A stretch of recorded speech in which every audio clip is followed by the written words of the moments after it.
The Entrepreneurial Spirit, a tale of innovation and risk-taking in business. As the morning sun crept over the horizon, James unlocked the door to his small but bustling coffee shop, Brewed Awakening.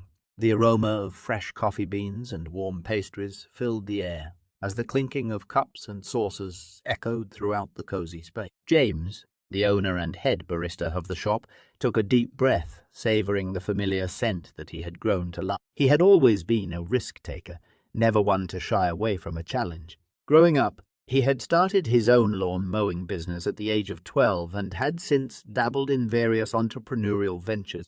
But it was his passion for coffee that had led him to open Brewed Awakening, and he was determined to make it a success. As he began to prep for the day ahead, the doorbell jingled, signaling the arrival of his first customer.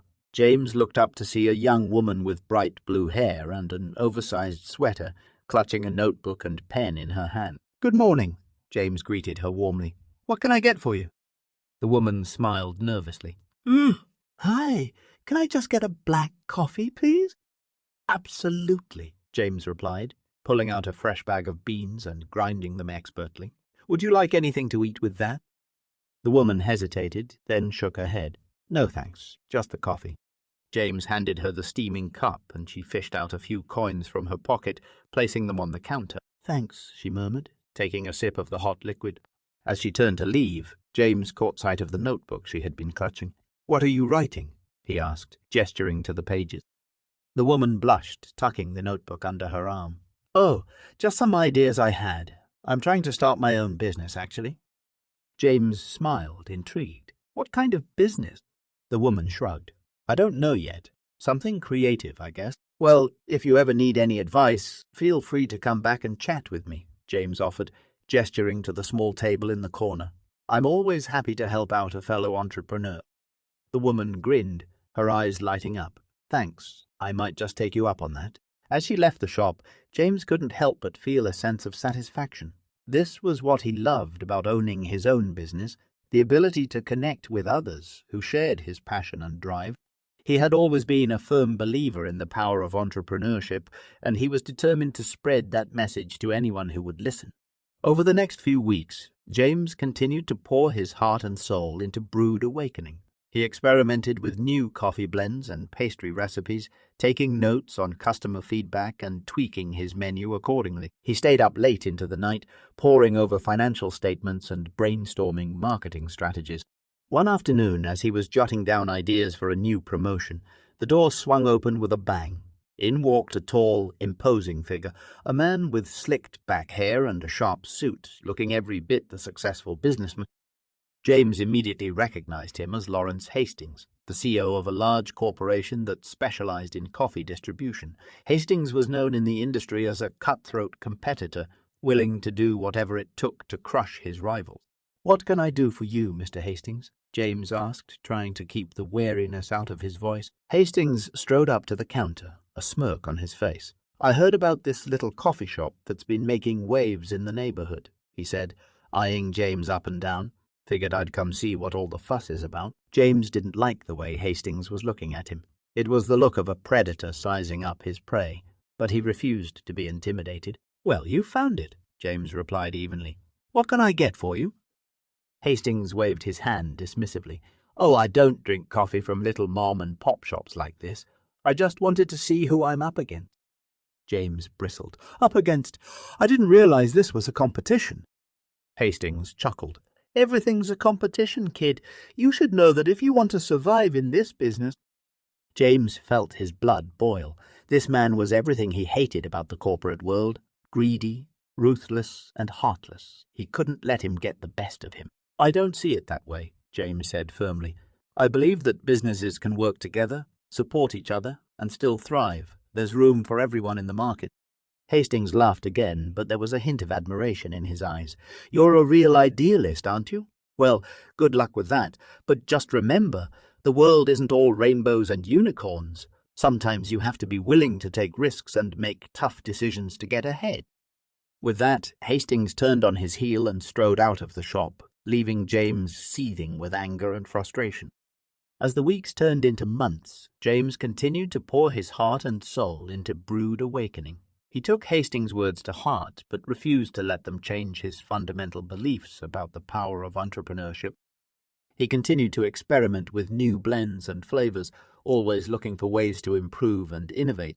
One day, as he was wiping down the counter, he heard a familiar voice call out to him. "Hey, James, how's it going?"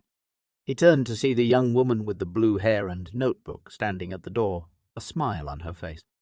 "Hey there," James greeted her warmly. "What brings you back?" The woman blushed. "Actually, I wanted to take you up on your offer of advice. I've been working on my business idea, but I'm not really sure where to start." James grinned. "I'd be happy to help. Come on in." He led her to the small table in the corner and pulled out a notebook and pen. "All right, let's hear it," he said, leaning forward. The woman took a deep breath. "Well, I've been thinking about starting a company that sells customized phone cases, with cool designs and stuff. I've already started designing a few myself, but I'm not really sure how to go about getting them made or selling them." James nodded, jotting down notes as she spoke. Okay. So, have you thought about setting up an online store? There are plenty of platforms that make it easy to sell your own products, and you don't need a physical storefront to get started." The woman looked intrigued. "Really? That sounds like a good idea. But what about actually making the cases? I don't really have any experience with that." James grinned. "That's where networking comes in. You could try reaching out to manufacturers or designers who specialize in phone cases and see if they'd be willing to collaborate with you. Or you could even consider taking a class or workshop on 3D printing or graphic design so you can learn to create the cases yourself." The woman nodded, scribbling furiously in her notebook. "Wow, I hadn't thought about any of that. Thanks, James. You're really good at this." James shrugged. "It's just a matter of experience and research. Anyone can learn how to start a business if they're willing to put in the work." The woman smiled at him, her eyes shining with admiration. "You're so passionate about this. It's inspiring." James felt a warmth spread through him.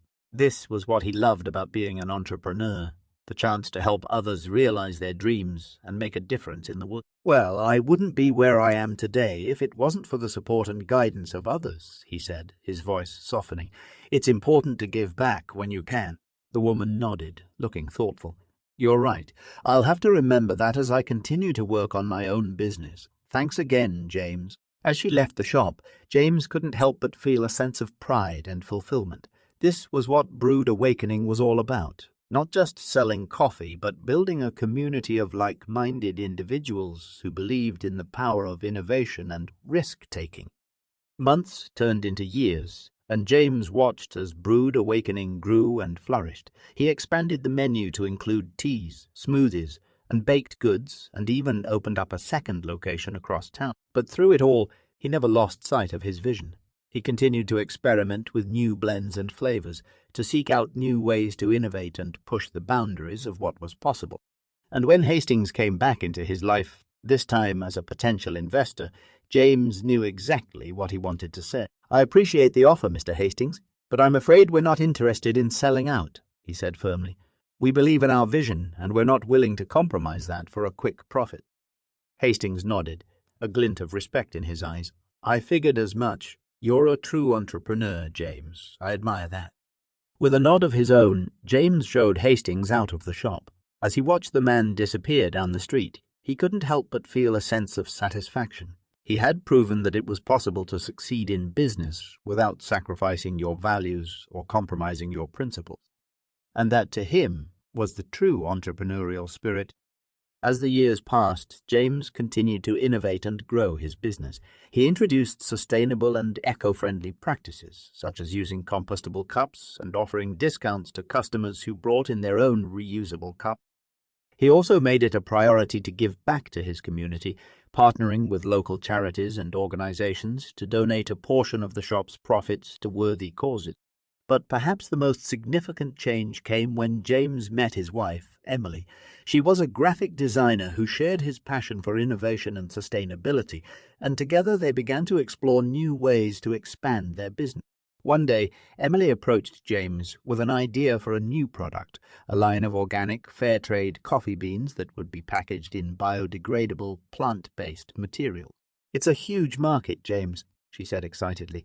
"There's so much demand for sustainable products right now, and with our reputation for quality and ethical practices, we could really make a name for ourselves." James was hesitant at first. The idea of starting a new product line was daunting, and he wasn't sure if they were ready for that kind of risk. But Emily was persistent, and after a lot of research and planning, they decided to go for it. The process was long and challenging, but in the end it was worth it. Their new line of coffee beans was a huge success, and they received national recognition for their commitment to sustainability and innovation. As they celebrated their success, James couldn't help but think back to his early days as an entrepreneur. He had come so far since then, but the spirit of innovation and risk-taking still burned just as brightly within him. And he knew that there were always new challenges and opportunities to be found, new ways to push the boundaries of what was possible. As he looked out over the crowded shop, the sounds of laughter and conversation filling the air, he knew that this was exactly where he was meant to be. This was the entrepreneurial spirit, a tireless pursuit of innovation and growth, fueled by a passion for creating something truly meaningful and impactful in the world.